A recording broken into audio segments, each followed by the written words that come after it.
Hello, good morning and evening to the audience. Thank you for joining us today for the next in the Global VSAT Forum webinar series in association with Connectivity Business News. Today, we're very fortunate to have a distinguished panel to tackle the question and maybe the dilemma of NewSpace. Will the bubble burst? My name is Dara Panahi. I'm a partner at Milbank, a law firm, part of something called the Space Business Group here, where we provide comprehensive services to all aspects of the space ecosystem, whether it be communications, remote sensing, data analytics, investors, operators, risk management, you name it. In terms of our panel, I'm pleased to introduce them as you see them on the screen. First is Mike Collette. He is the founder and managing partner of Promise Ventures based in Chicago. He was previously the founder and managing partner of Masters Capital Nanotechnology Fund, and also on the tech equity team at Masters, a hedge fund.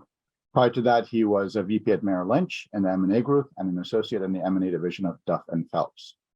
Promise is primarily an enterprise investor in sectors such as space, virtual reality, artificial intelligence, drones, agtech, health tech, and fintech. Next, we have Rob Scheige, Senior Vice President, Willis Towers Watson. He's responsible for business development and client management in North America for all satellite, launch vehicle, and space technology sectors. He focuses on risk management, insurance program design, loss formulations, statistical analysis, contract analysis, financial analysis, satellite launch vehicle technical information, and export control. Pretty thin portfolio that Rob has. He works with multiple clients in the industry, including manufacturing, telecom, imaging, remote sensing, servicing, satellite radio, personal human spaceflight, the ISS, and direct-to-home companies, and has expertise in managing all kinds of orbits and architectures, GEO, LEO, MEO, and anything else with 3 letters. Last but not least, we have Noel Romulowski. He's a managing director at GH Partners, brings deep background in M&A and corporate finance to GH.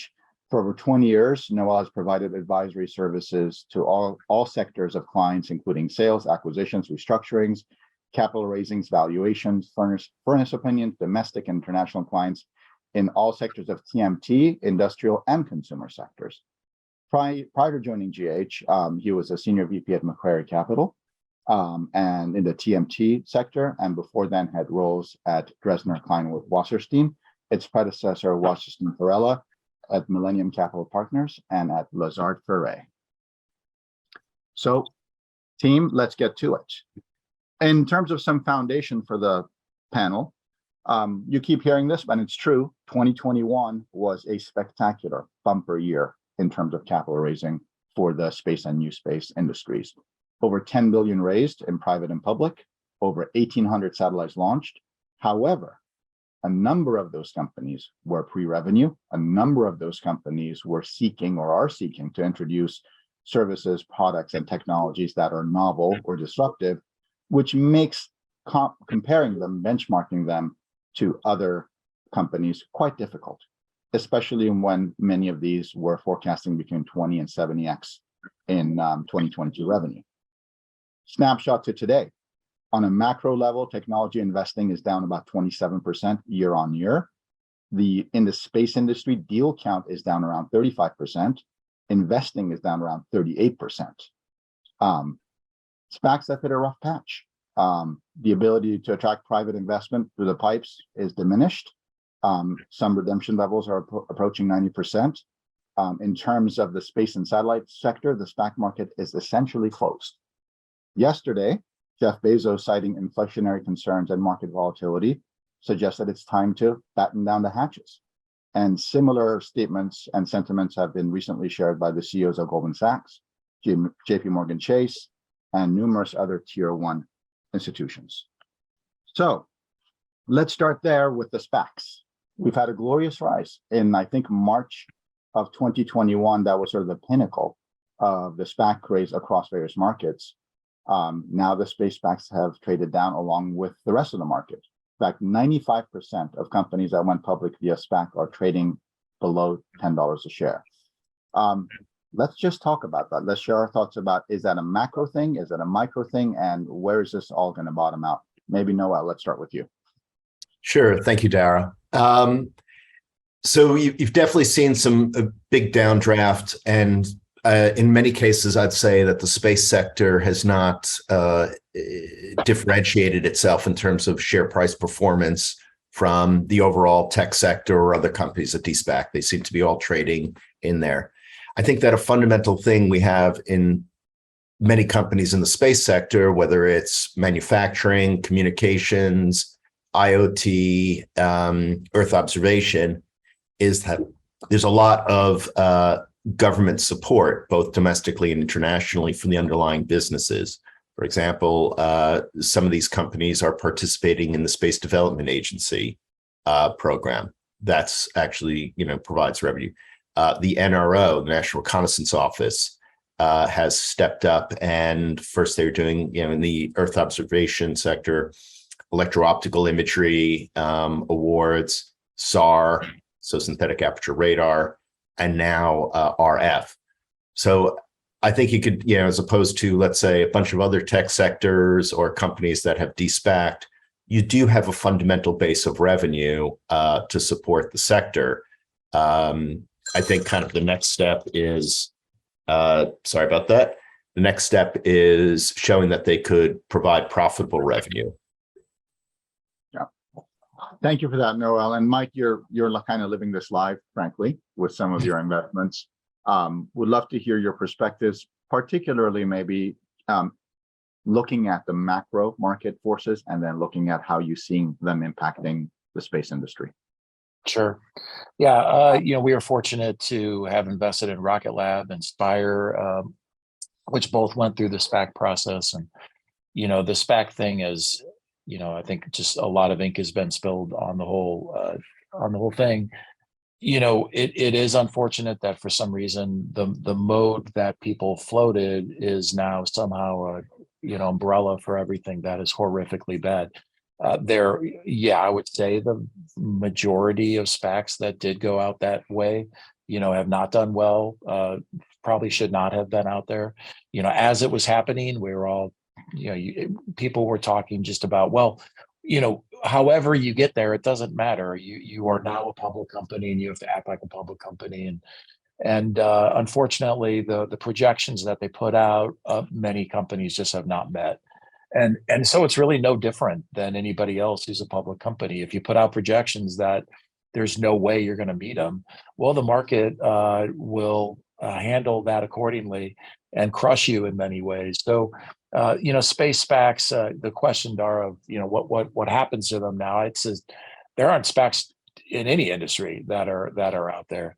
There's a handful of companies that are floating via IPO.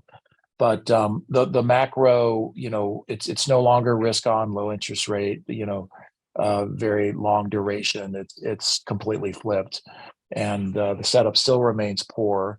It is true, many of the multiples, that you look at, these NewSpace companies that are out versus just pure SaaS, large company revenue. They're the space companies that do have revenue. They're very, very low. So there is a question, is the market believing that even those companies, the EO companies, the sensing remote companies of the world that actually have significant revenue, why are they trading lower than some of the other SaaS companies? I think space is probably being painted in a deep tech format of just a long duration asset that right now is just everyone's throwing it out. The better companies out there who have withstood it, still are trading, down more than 50%. So in our minds, it really is the macro. People are no longer looking at the specifics. The no revenue companies that are still out, those are going to be very difficult to trade here in an environment that only looks at cash flow. Yeah, thank you, Mike. And Rob, well, we'll get to situational space awareness a little later. One element of this I think would be useful to get your perspective on is, one of the issues with SPACs is disclosure, and the level of disclosure that's, frankly required for investors now, and then how that plays out in terms of their performance. From a standpoint of how some of these SPACs have described their future, how they've described, the risks associated with their operations, it'd be good to get your perspective, not on any specific matter, but sort of where you see the importance of having investors understand the implicit and explicit risks of operating, particularly in orbital constellation type settings, doing different things in space in an area that's becoming more congested. And the rules for it, at least on a cross-border level, are still not quite clear.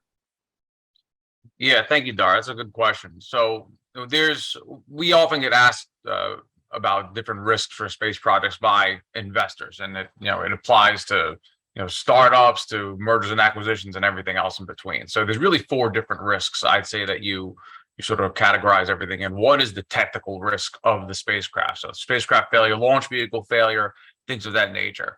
There's insurance available for that, and that's one way that many companies choose to manage risk, and frankly, investors force them to manage risk through insurance in that respect.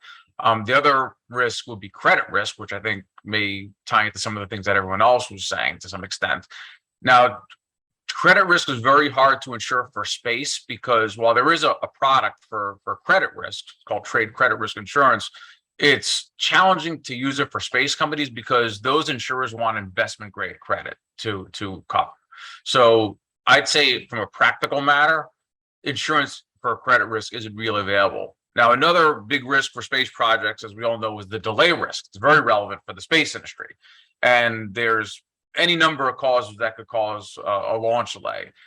This, I think, also is a business risk, and it can be insurable to some degree, but not really at economically viable terms, because insurers do the statistics of how often a project is late, and they see that it's over 50%. So when you translate that into a premium rate, you're not going to insure it, right? And the likelihood of a delay increases the further out that a project is, and with many space projects, you're looking at a multiple-year runway. So you get into high premium rates, time deductibles, where you have some sort of deductible of how late the project can be before a claim gets paid out, and it just becomes a product that's not really worth buying for most insurance buyers. The last would be the business plan risk, which I think also is relevant for this panel, and that's if the technology works but the business fails. You can't get the spectrum, there's no demand for the service, you're too late or too early to the party, things like that. Those are really not insurable. Those are really what I think the investors are taking upon themselves as a risk when they loan money or invest or however they intend to participate. Thank you for that. Now, with the situation on the macro level, in terms of both how it has impacted space companies that went public and space companies that are raising money privately and otherwise, it would seem that an alternative would be to look at consolidation strategically, whether it be horizontal, vertical, expansion of capabilities for other logics. Would love to hear some of the thoughts you may have regarding that. Some of it is already ongoing. We're seeing it at the sort of heritaged, well-established satellite community, whether it be Eutelsat OneWeb, whether it be Viasat, Inmarsat, whether it be some of the acquisitions of service layer providers. But would love to hear your thoughts about, is this actually the turmoil opportunistically positive for some companies, or is this sort of just a wild west in terms of companies trying to find ways to point to revenue? Maybe let's start with maybe Mike on that one. Well, I think, just to end the SPAC conversation, most of these companies went out trying to have a public stock at which to go out to buy things, and now they have stock that is not worth anything and have very little cash in which. So that has backfired a little bit with a lot of strategies you heard. You are seeing some of on the vertical side, the companies that are just trying to own the stack. And the further up the stack you go, you're seeing companies, doing bolt-ons of much, different companies that have been out there for a while, who are supplying different segments and different, capabilities for whatever that would be that they're owning. You're seeing that mostly in the launch companies, but also some in the constellations who are trying to figure out a way to go find back groups, back data groups that are building out different weather products or other things that they just haven't had the capabilities of doing. The problem is most of those companies have not come down in val, so they're struggling to figure out how that works.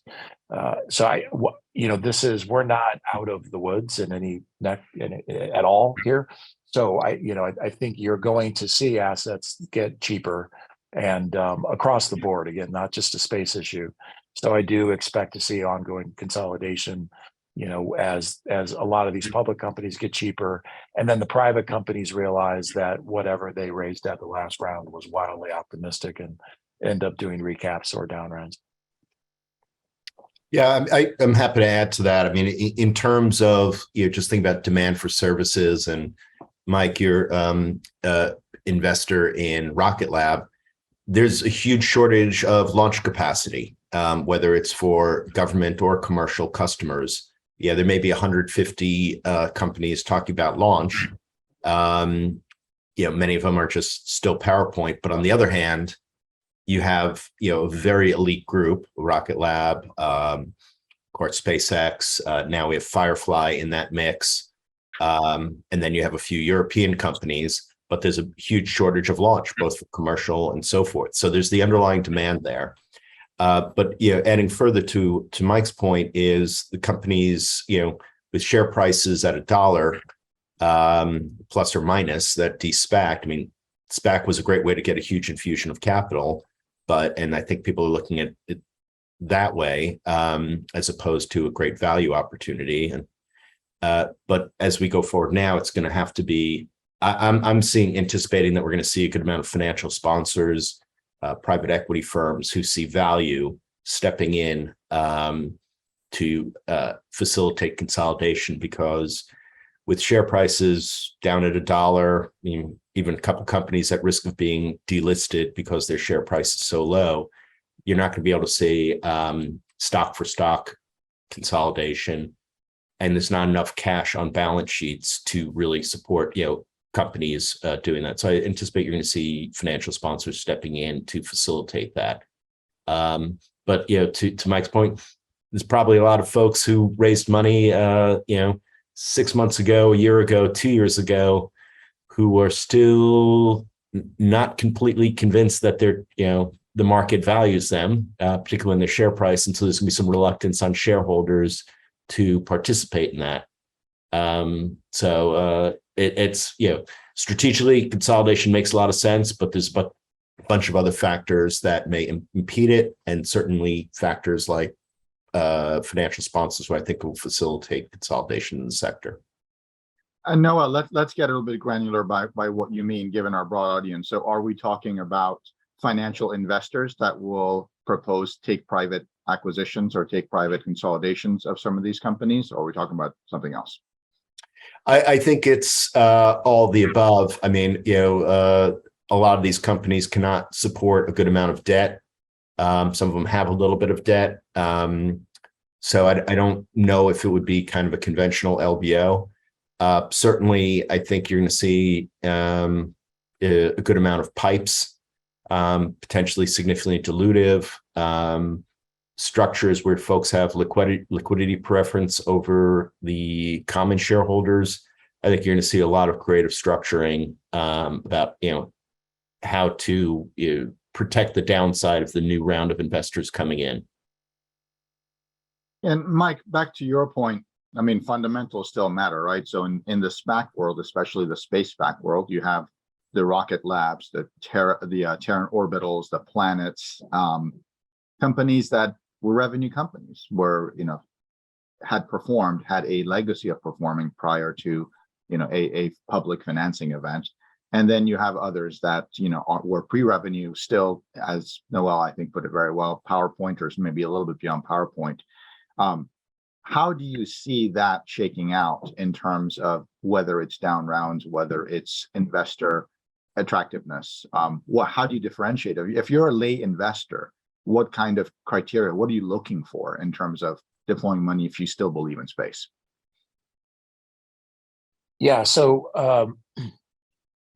I'm sorry, Dara, are you talking more about on the private side, how to value companies vis-a-vis? Yeah. Exactly. Okay. Because the valuations, as you know, were completely out of index, out of whack. So how do you do that in this market? Right. Yeah. So for some reason, the private market thinks that it's just different than the public market. I don't understand. It just takes months and months for people to maybe stick their head out of the sand and or understand reality. or maybe look at their 401ks. I don't know, but it's a slow, painful process that the public markets, the private markets have to look at. Again, we run the space index because we believe that multiples do matter. And when you look at a company early stage or late stage, doesn't matter. You're always valuing them on, revenue. Very few of these space companies that we're investing in have any revenue whatsoever when we invest in them. And so you're generally valuing them on a next year, at this case, a 2023, revenue ARR is multiple of some kind. Well, you have to compare that to where the public markets are trading. And you can trade that to upper echelons of where growth SaaS companies are trading. You can, if you're a Constellation, you can see what Black Sky, Inspire, and Planet are trading, what the market's valuing that. And again, there's just a large disconnect between some stocks that are in those different strata and where some public stocks are trading. What do you do with that? Well, the only way, and by the way, they've raised a lot of money. So you have some companies that have raised, north of 100 million and around. Well, what happens? So you cut to try to make the cash go as long as you can. So we've seen a lot of 20% type of cuts in the operating expenses. And then you just hope the market changes before the next time you go out to raise. But we're now seeing the down rounds come. So as we see, these different assets come back, you have to just stomach what it is. Investors have to realize that the mark on the SOI is not the only thing they need, because the company that has to have cash, and no one's really paying on the later stage rounds, flat rounds. So those will continue to come through the market era, and we'll continue to see those. There will some that won't make it. There have been some that haven't made it. And, it's just a process that you go through in the cycle. Thank you, Mike. Go ahead, Noel. I was just going to ask if you can also comment on this. We keep talking about financial investors. Let's not forget about the strategic ones, right? I mean, we've seen actually some of the companies in the SPAC world do this. For example, Astra acquired a plasma propulsion company, a real company building hardware, which is selling, seems to be a good, tidy business. Again, is this also an opportunity, whether you're in the SPAC community or out of the SPAC community, to look at these valuations, and assuming the existing shareholders come to the belief or come to the realization that they're maybe short on runway, is this also something that's an opportunity for the industry? And go ahead with whatever else you were going to say. Okay. As I say, actually, Mike talked about revenue and producing revenue and growth in revenue and valuation by revenue. We're also starting to see folks saying, okay, path to profitability. And because at the end of the day, what's the cash flow that can be distributed to investors? That's ultimately how folks get their return. So we're starting to see more of a focus on that as opposed to revenue, valuation by revenue multiples. So EBITDA and ultimately free cash flow. And it doesn't have to be in the current period, but it can be what's the path to get there. In many cases, I think there's going to be a lot of operational restructuring at these companies. Not so much debt restructuring, as I mentioned earlier. There's not a huge amount of debt. Going to your point, though, I mean, it's interesting, and and in the macroeconomic environment, whether we talk about supply chain or governments wanting to be to ensure that space, whether ground systems or space systems, they want to make sure it's sourced from reliable sources that are from friendly nations or reliable in the sense of we can say we're going to manufacture this and we actually can get the parts to manufacture it. So that's actually driving a lot of verticalization. And I'm involved in the procurement process for one company, and that's something that folks who are buying satellites are really focusing on. And a lot of the manufacturers, whether it be US and Europe, are in some cases bragging about it. Some cases they're saying we don't want to go down that route, but it's clear, kind of particularly, everybody knows about the supply chain. It's become much more of a focus than I've ever seen it in my 20 years involved in the space sector. What used to be actually just in time when I was in grad school, getting an MBA. It was all about, companies need to run just in time inventory systems. Now it's, it doesn't work anymore. Thank you for that. I'm going to blend in one question that's come in because I think it's a good transition point. It references Mike's mention that the government is a fundamental customer for many of these companies. I'm assuming the references to SPAC or NewSpace, and continues, is the government typically the anchor customer, or are these companies or new companies trying to rely on commercial as a primary? And is there any differentiation between companies involved in remote sensing, launch, and SATCOM? I'll put it up, and maybe Rob, you want to take a first shot at that? Yeah, I mean, we're seeing a lot of government customers buying the products from our clients, and in fact, the risk regime has been changed such that it's been more imposed on the manufacturers, even with government customers, where in the past, usually there really wasn't any risk that the customers were, or that the manufacturers were taking, rather. I mean, when you look at how all this affects the insurance availability, whether irrespective of who the customers are or what kind of investment activity is going on, the insurers aren't really too concerned about the business plan or about who the customer is or who the end users are. I mean, they follow the investment news, they're interested in the business plan, but at the end of the day, what matters to them is the reliability of the product. So the reliability of the manufacturer, the reliability of the subs. And with a government customer, going back to the question, sometimes it's seen as improved because, in a lot of cases, like NASA missions, for example, they really drill down on the manufacturer in a way that maybe the commercial market does not. But with respect to verticalization and the different customers, the main question that insurers want to know is, does it affect the reliability? Does it cut out steps in manufacturing that might have been there before we have some sort of vertical integration, or does it improve the reliability because the companies are working together better? They want to know, is there a good management team? Ultimately, is the mission going to launch, and will there be enough money to pay the premium? For a government mission, again, going back to the question, yeah, it's going to launch most likely. I mean, it might be delayed, but it's going to launch. But at the end of the day, the insurers are there about the technical risk more than anything else. Mike, your thoughts, and I know you've had this dynamic in a couple of the companies that you've invested in. Yeah, government funding from an equity and non-equity side has 10 years ago was nowhere near what it is now.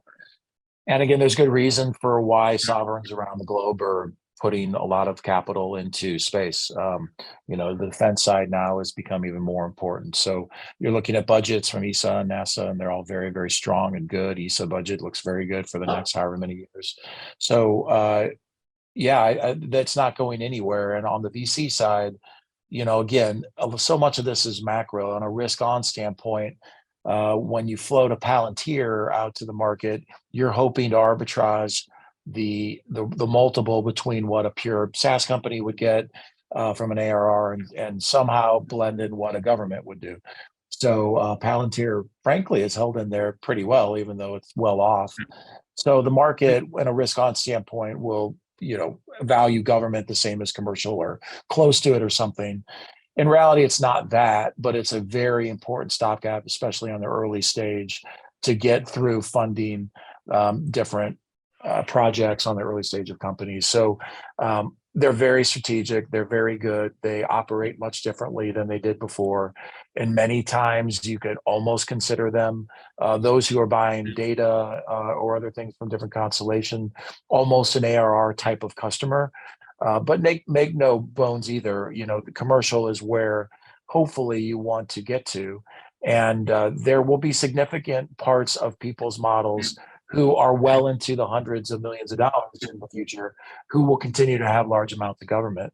And that's a good thing. There's the market has really looked differently on the way governments are spending, but space will have no lack of spending from governments anytime soon.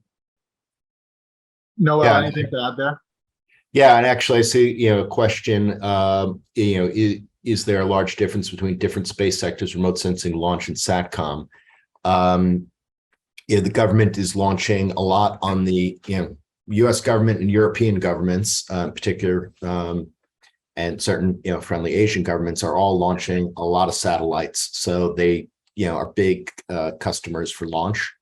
Remote sensing, the Ukraine Russia affair is clearly a showcase for the capabilities of the commercial Earth observation sector, and as well as SATCOM. And what it's also showing, though, is that the government, various governments cannot do this themselves and will be heavily relying on the commercial sector going forward.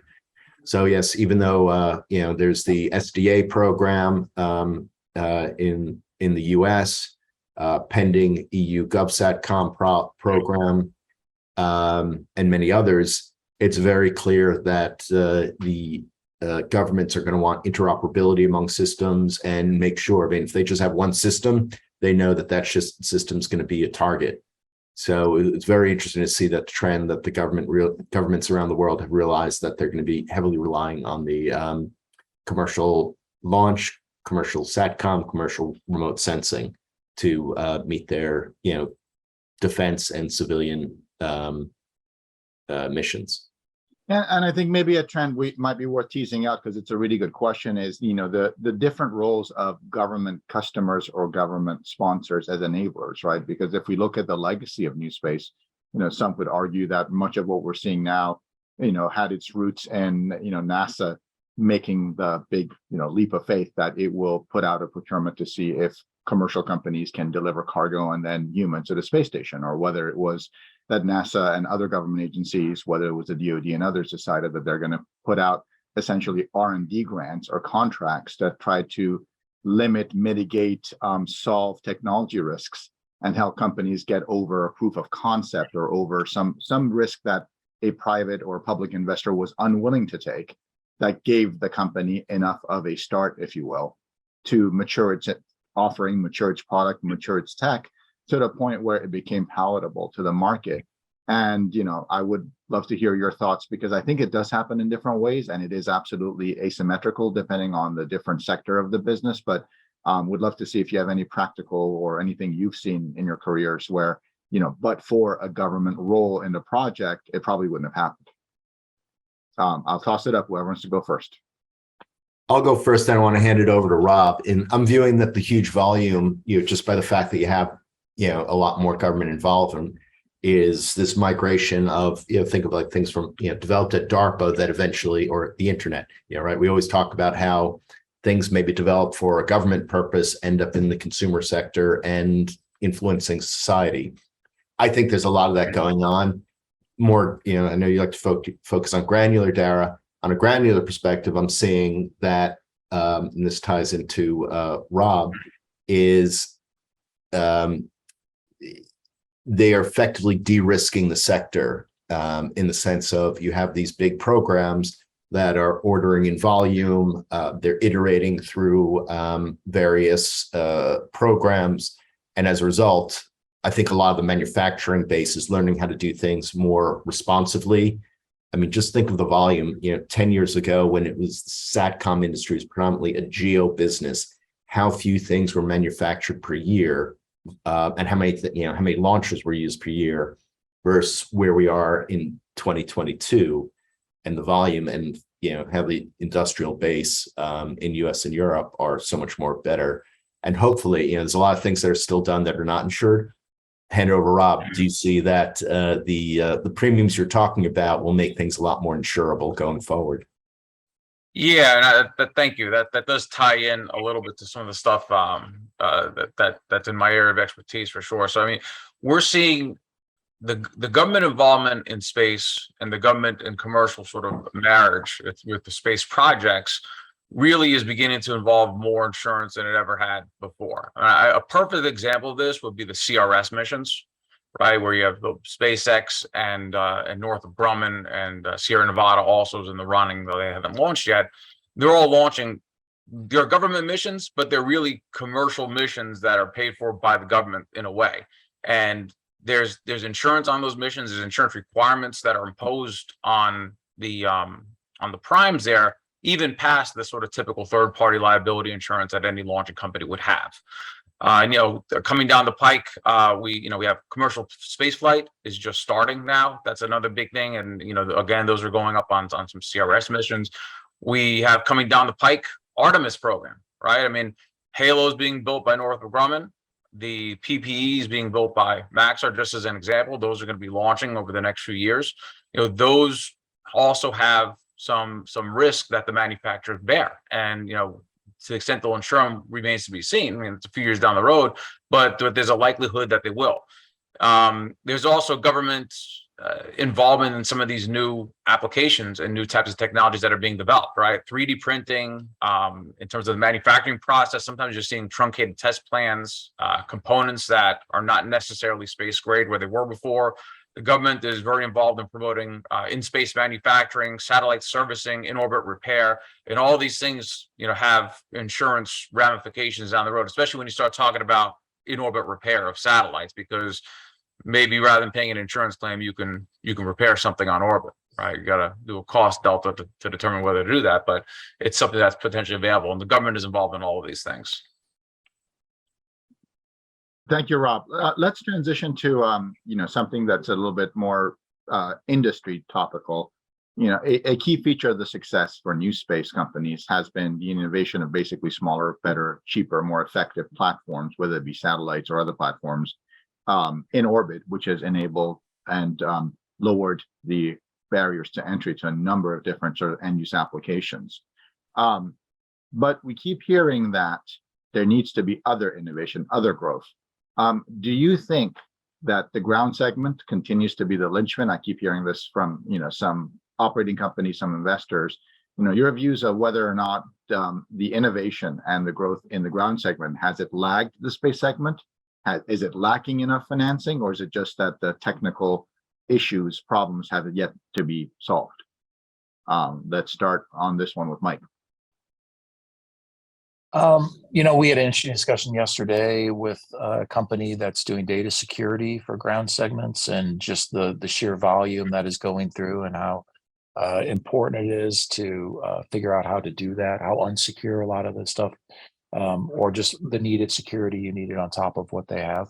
The ground, there has been plenty of competition in the ground segments for a while now, and I think we generally don't look at the ground as something that from a return basis is going to be a multiplier of something innovative, or there's a massive problem right now. We do think that data security is an interesting part. That may be the top area we think on the ground side. We're still seeing far more innovative, very large scale ideas, that are up in orbit than the ground side. Noel, any views there? I mean, I know I keep. Yeah, I think kind of the security of the ground sector, ground segment in general, is a key factor we're hearing a lot about. And I think kind of an unnamed nation proved that they could clip the fiber trunks going into Svalbard, Norway, and I think people are going to be focusing a lot on both security and redundancy to the ground stations, particularly given that you have governments around the world relying on the commercial sector, but even the government facilities are vulnerable. And I think we're seeing folks who are just given the volume of assets in space, how do they make the ground segment more efficient? And so we're seeing some kind of interesting technologies coming about there. But ground, it's also going back, from a historical perspective, where we're just doing geos in the commercial sector, there was an oversupply of ground stations in many cases. But then all of a sudden, when you have so many LEO satellites, communications and Earth observation, it all of a sudden created a shortage of capacity. And it's both shortage in terms of volume at any one station to be able to handle that, but also with a lot of this bed pipe architecture, you have to have a ground station in view of a lot of satellites, so you can see volume there as well to meet those needs. Yeah, and then what about antennas? I mean, this is a long-running theme in the industry. The Nirvana antenna, whether it be a multi-orbit one or a true low-cost flat panel conformal antenna. Is it the fact that it's just a hard problem to solve, or is it that there's just not enough investment going into it to enable that innovation? Any thoughts there? And I know we're not engineers, but obviously, you do have some knowledge from the investment side. I'll say something as a non-engineer, but the engineers keep saying to me, you can't beat the cosine of theta. I don't know what that means, but I know it's a big impediment to flat panel antennas. Actually, kind of know what it means, but it is absolutely, the holy grail is a cost-effective flat panel antenna, and certainly volume production, and certainly what Starlink has done there is magical. It's still a bit expensive in the consumer sector, but I'm actually seeing for enterprise grade, where folks are buying millions of dollars of services, the sector is being able to deliver solutions in the flat panel, multi-orbit, but still ways to go. But, there are a bunch of companies out there that are addressing the problem and should have solutions, but certainly more would be better. Thank you. Any other thoughts on that? I would say one. Sorry, go ahead, Mike. I was just going to say, I think, we have investment in this area, and I think there's a lot of companies that are just very close. It takes an enormous amount of CapEx, and which is a not very good environment right now to be raising that. But there's been a lot of years where they're working. There's a lot of interest. The contracts are very large. Companies are getting very close to sort of pushing that. And I mean, in the next couple of years, that if the capital is there and they're able to right size this to get by, there's going to be some really neat things that are going to happen. So, we traditionally were always skeptical around this area, but we're getting very close, which is kind of exciting. I mean, I was just going to add, like, from an insurance perspective here, the loss of a ground station, let's just say, if there's some sort of, for any kind of loss of a ground station, irrespective of how it happens, that really wouldn't affect the insurance for the space asset itself. So if you lost a ground station, you could get insurance for that, for the physical loss of that ground station and the financial consequences of that, but it wouldn't pay for the consequential damages, such as losing an on-orbit asset because you lost control of it when the ground station went down. So it's just something to think about if you're in the market, that you really have to have your ground infrastructure settled pretty well and pretty safe, because you're not going to be able to recover the value of an asset that's lost as a consequence of ground station issues. Yep, very good point. There's a question that's come in that's ancillary to this, but I think it's a good question and good time to ask it. Are disruptive technologies and manufacturing models in NewSpace by definition attractive for investment, or is that too much of a generalization? I mean, I have a pretty good view of where this may go in terms of answers, but why don't we start with Mike on that one? Say that again, Dara. I'm sorry. Are disruptive technologies and manufacturing models in NewSpace by definition attractive for investment, or is that too much of a generalization? Yeah. Thank you. I misheard that. Well, okay. So it sounds great now. Oh my gosh, look at all the things that we could do by manufacturing in space. I mean, it's real. There obviously are real advantages to doing certain things in space. A lot of things we don't know. It is extraordinary the amount of R&D that companies are willing to pay for experiments like this, and what could happen. Unbelievable novel health issues that could be solved in space from what we think. So I will say it is not like it's an autonomous car thing that you heard about a while ago, but it's very far off. And now when I say that, you will have a whole host of people say, no, it's not. It is right here. But but just like very many in space service companies that are out there doing a host of things, you have to start right now. So I'm clearly not poo-pooing the idea of what that's going to happen. It will happen. The extent of which, people immediately go to some types of plants in space or something, that's not the way it will happen. But there are a lot of great companies right now doing really neat things, working on certain problems. So The question is worded as it's a no-brainer. It's going to take a long time. And so as long as you're prepared for an industry that may come 4 or 5 plus years longer than you think it is, that's what, you'd have to think about when you put money into private companies doing that. Investors would need a really long horizon. I mean, I just think about a lot of financial sponsors or private investors. I mean, you have to have a really long horizon to be investing in kind of in-space manufacturing that a lot of institutional investors don't have. But I see kind of a lot of the strategics focusing on, they do have that long horizon. Actually, the question also asks about NewSpace, attractive technology and manufacturing models in NewSpace.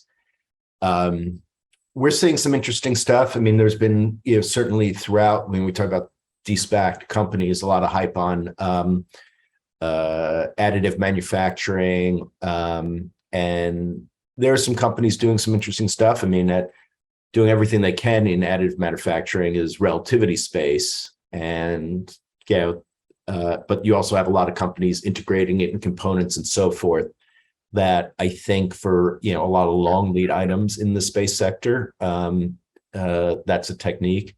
Another characteristic is also mass manufacturing in general.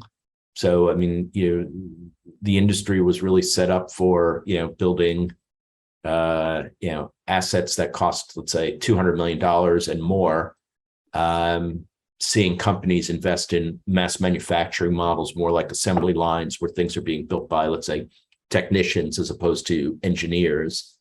That's a big improvement. And there's only a few companies that really are set up to do that in the sector. And that's actually a valuable attribute as people talk about more constellations. And then you have some really interesting things on the software side that folks are doing. A lot of, as Mike was saying, addressing the security issues, but also that will de-risk the sector. I mean, I know it's coming as an additional topic here is, when we were at GEO, you didn't really worry about things colliding into each other and polluting orbits a little bit. Not like people are concerned about it now. I mean, just the math is much more indicating that it's much riskier of things like a Kessler effect. And so you're seeing a lot of like new technologies, both on the software side and hardware side and space services side to address those issues. Yeah, and maybe on a macro level to that question, I think it goes fundamentally to the question of, risk and reward, right? So space is, I think, inherently an area where the new technologies are going to be disruptive. And obviously, one of the future ones, as you've discussed, is in-orbit manufacturing. It doesn't necessarily mean that you need public investors to have that faith. As we've discussed, sometimes the government plays that role of the initial investor. And sometimes, I mean, we're seeing this play out, companies like Redwire, Voyager Space, and others who see a future in space infrastructure, a future in space servicing, space manufacturing, whether it be depots, human habitats, building things in space.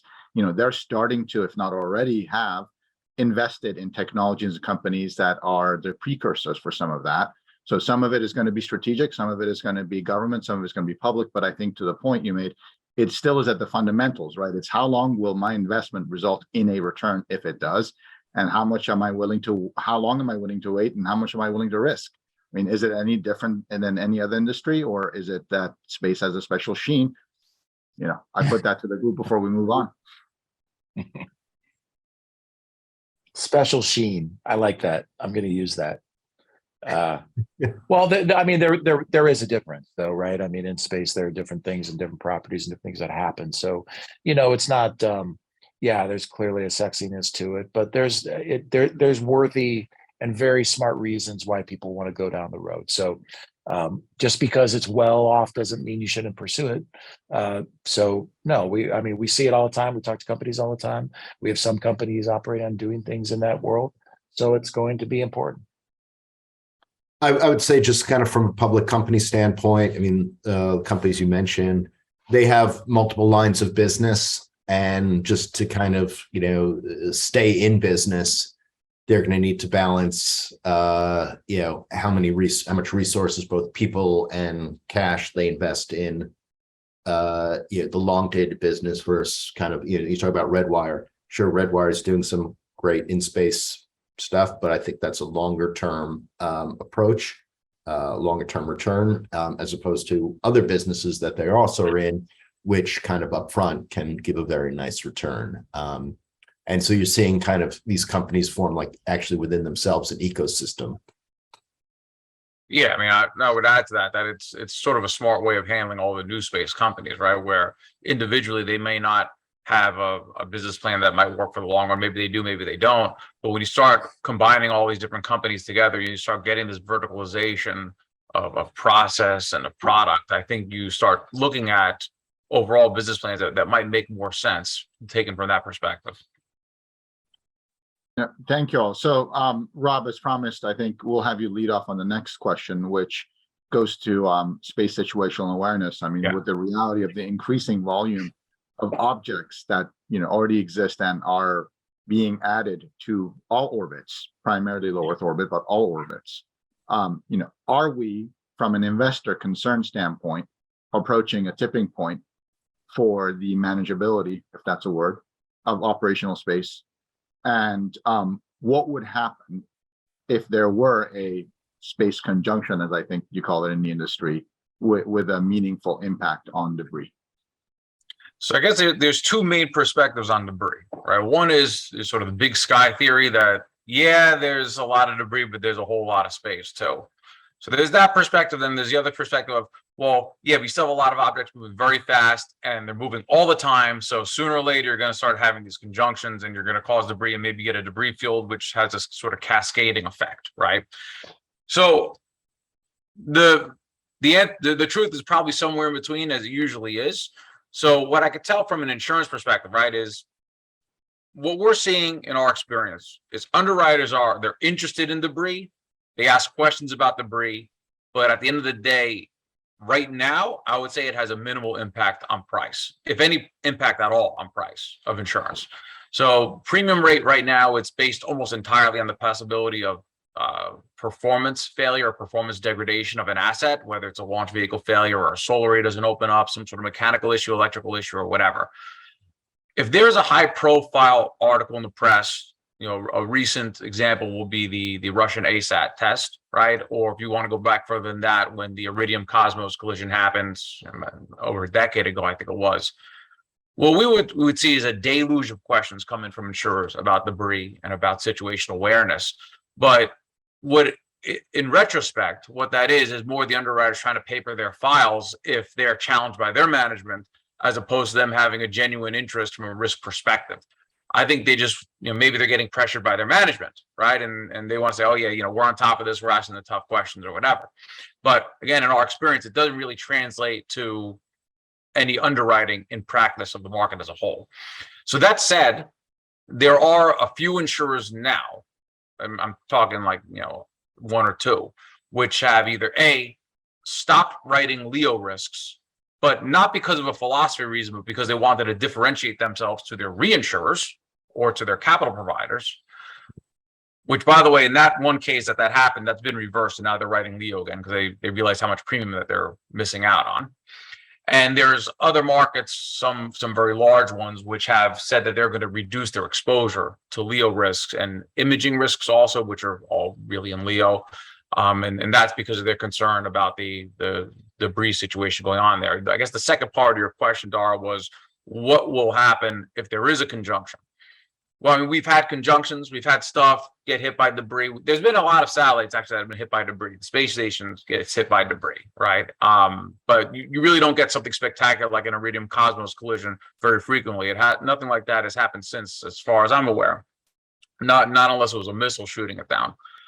But what would happen if there is a big, let's say, a big high-profile insurance loss, where a $500 million imaging satellite gets hit by debris and fails or suffers some sort of large claim? I think then all of a sudden you're going to see the appetite for Leo risks go down in the market, and the amount of insurance capacity will reduce significantly. And as a consequence of that, and also sort of correlated to that in other ways, will be the premium rate for on-orbit risks in LEO going up significantly. So everything that I said about underwriters aren't so concerned about debris, well, that's going to be all they're concerned about if there's a big conjunction and a big insurance claim. Noel and Mike, in terms of how you're looking at investments, are you putting any kind of factors, any kind of considerations associated with either the need to take into account the risk, or maybe even more proactively, is this an opportunity for a new type of deployment of capital or investment for the industry? Yeah, absolutely. I think SSA is a fascinating area. There's a lot of companies good companies that are utilizing ground-based radars and then algorithms on the software to understand that. In the US and Canada, there are a host of them. In the EU, there are not as many, but some. We think it's really important. And we don't come at it from a political or even worry so much that a lot of our constellations are going to be in trouble, frankly. But we do want to be a little on the offense here, not offensive, but to try to really help that. And so there's a lot of, we've looked at and seen a lot. And we will be investing in the area with the solution, and it needs to. The radars need to be very interesting and a little differentiated on the ground, and the algorithms and how you're going to understand the data and process that is very, very important. Those change as well. Again, our area of interest is in LEO. It's not in GEO, even though there are companies doing both. So yeah, we find it a fascinating area, and one that I think there will be some companies that will do very well.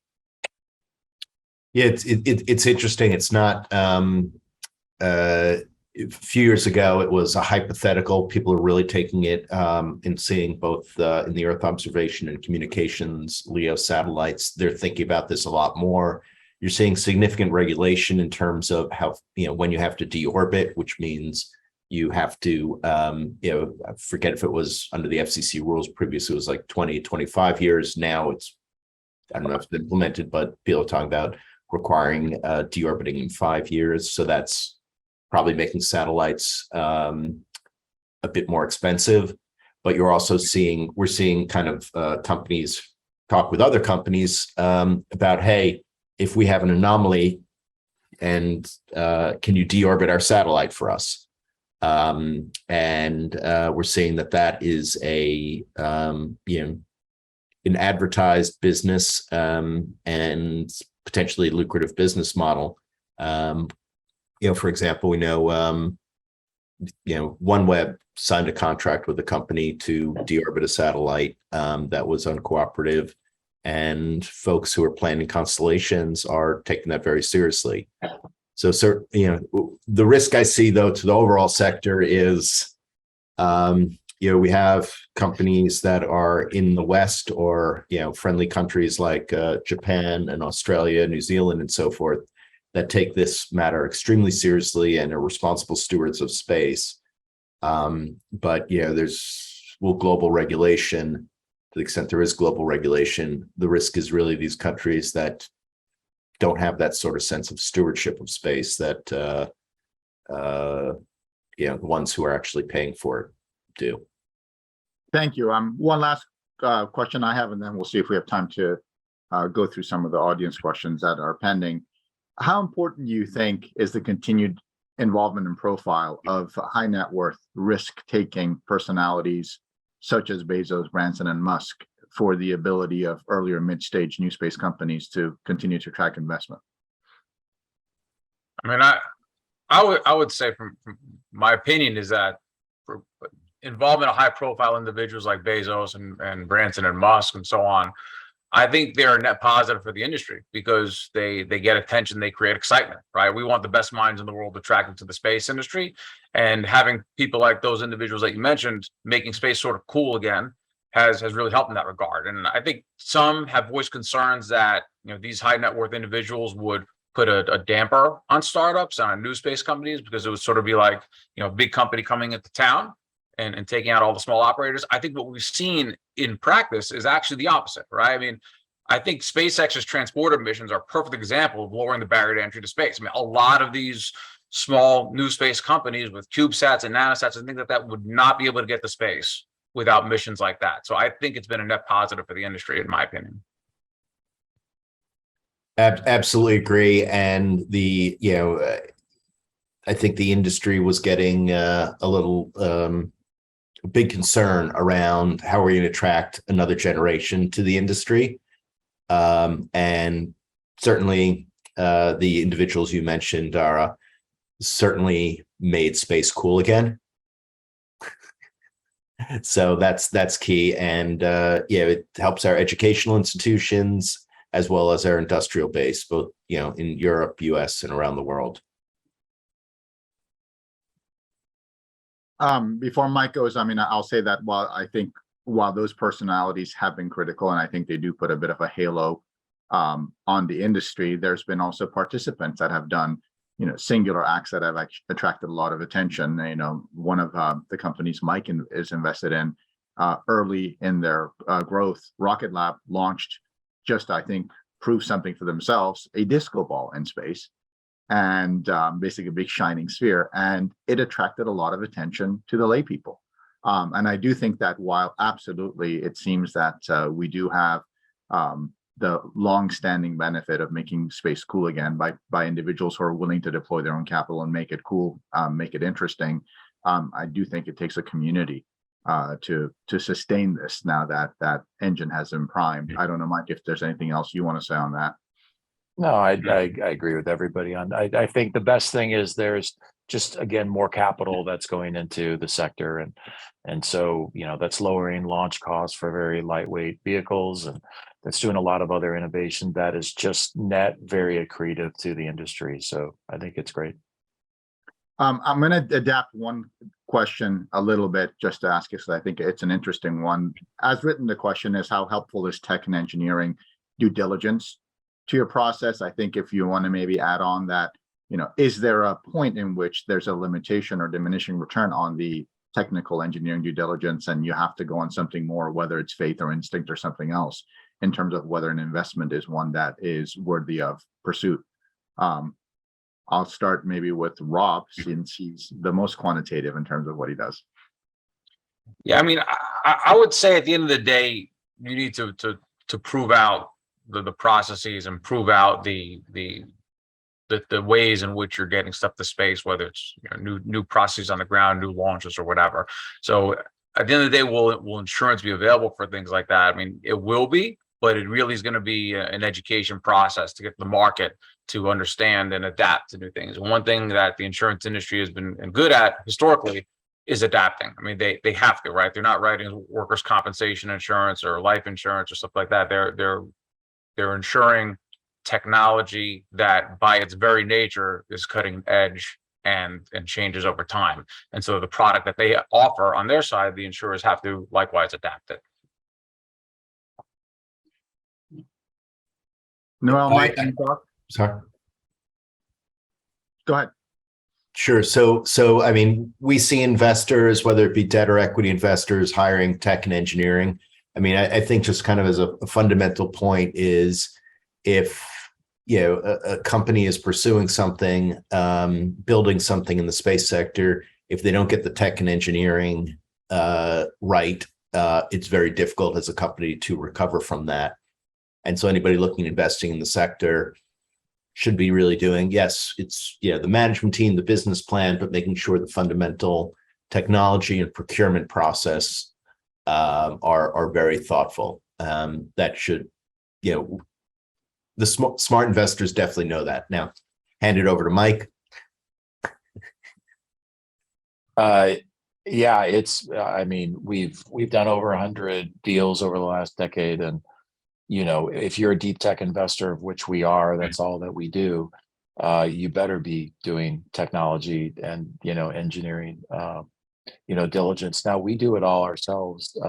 It helps to have a PhD. One of my partners is a PhD, but at the same time, you sort of find different solutions within the space sector and different areas you're investing in. You spend enough time with teams doing similar things to understand exactly how they're approaching different types of problems. You know, on a well-known constellation, you know, we visited with both companies that were competing at the time, still competing today. Their approaches were very different, and people had different opinions on which one was going to be better down the line. So we made a bet on one side and how they were going to do it. And I think a lot of times it also goes down to just the team.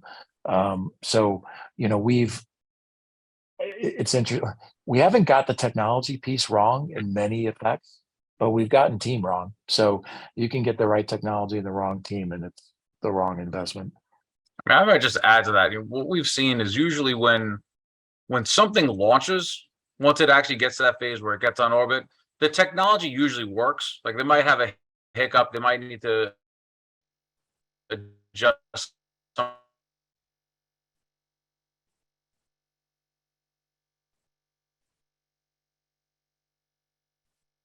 We'll try to finish that thought for Rob. Something for the subsequent there you mission. go. I mean, obviously they take a few technology guys up there.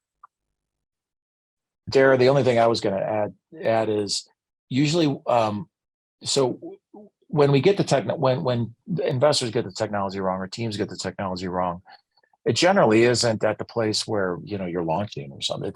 It's what that means is, oh, we need more capital, and oh, this is going to take a lot longer. So it's the ability for the team to work around that, to convince the investors that this is still on plan. I mean, nobody is perfect. This stuff always takes longer and more expensive than you ever think. You build that into your budgets and when you think people can get to different places. But everybody gets the hardware wrong. I mean, all the time, because it's just difficult to do. It's the teams that can kind of continue to move through that and execute are the ones that that can live and get to a place where you are launching or doing whatever with your set.